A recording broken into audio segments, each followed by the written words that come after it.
mga kababayan, ang lakas-lakas ng ulan dito sa amin mga kababayan. Ano na ngayon, pangatlong araw, pang-apat na araw na laging umuulan dito mga kababayan. At ang ano pala ngayon mga kababayan, sitwasyon ng aming bahay ngayon mga kababayan. Ayan na talaga siya mga kababayan. Tumulo na talaga siya mga kababayan. Ayan mga kababayan. Tumulo siya mga kababayan kasi wala na ano na yung atip niya na nalata, nalanta na, at saka nilagyan ko siya ng trapal at nasira yung trapal. 4 na buwan sira yung trapal na ano sa kainit yung trapal ba na ano siya, nasira dahil sa kainit. At ngayon ayan na siya, yung sa taas na yan na Bisaya pa nagisi ba, unapunit yung trapal na pinalagay namin. At yan, tumulo na siya mga kababayan. Ito yan sa harapan ng pinto namin. Ayan, para pinto namin, tumulo na siya. At naghahanap pa talaga kami ng ipalit sa atip ba yung dahon ng tubo. Yun ang hinahanap namin na ipalit dyan. At hindi pa talaga sila nakahanap. Ewan ko kung kailan pa talaga maghanap. Nagpabili nga ako kanina ng trapal, hindi pa rin nakabili ng trapal kasi yung bibili sana may ginagawa siya, kaya bukas daw siya bibili ng trapal. Ewan ko lang kung bibili sa bukas. Ayan po kawayan. Sabi ko, lalagyan na ulit ng trapal kasi aakyat yun eh. Dito pa lang yan sa dati, dito. Ngayon pa, aakyat niya sa dito. Yung, daluyan ng tubig. Kasi may yan, yung sa taas, may parang daanan ng tubig. Daanan ng tubig, dun, dyan. Parang at saka nandun din sa kabila, doon. Parang doon, hindi siya kasi yung trapal na tawag na-stuck yung tubig doon sa trapal. Kaya siguro bukas, kaya na ko lang nakita ba, bukas yung sundot-sundutin ko para labas yung tubig.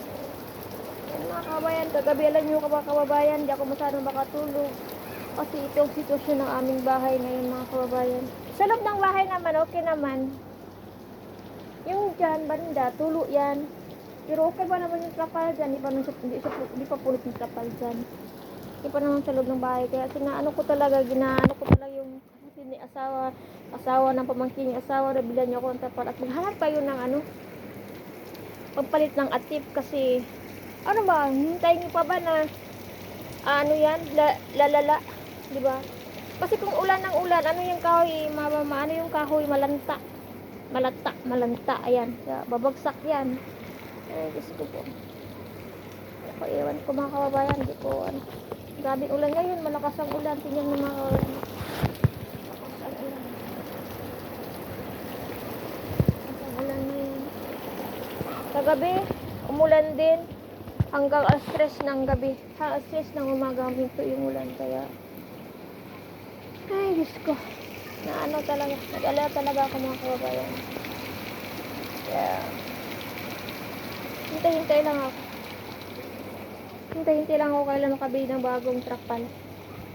O kailan makahanap ng pagpalit ng atip. Ang hirap talaga mga kababayan. Grabe yung tulo niya. Grabe yung tulo niya.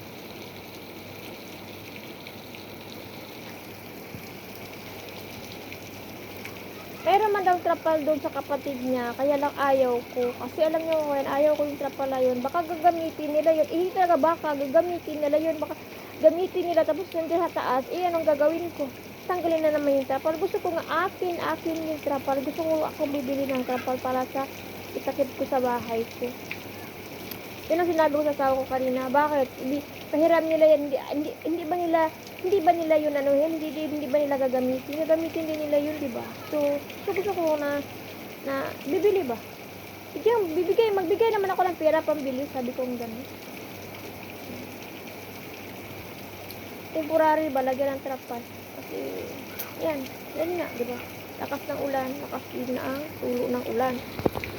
Malakas siya ngayon. Malakas siya ngayon.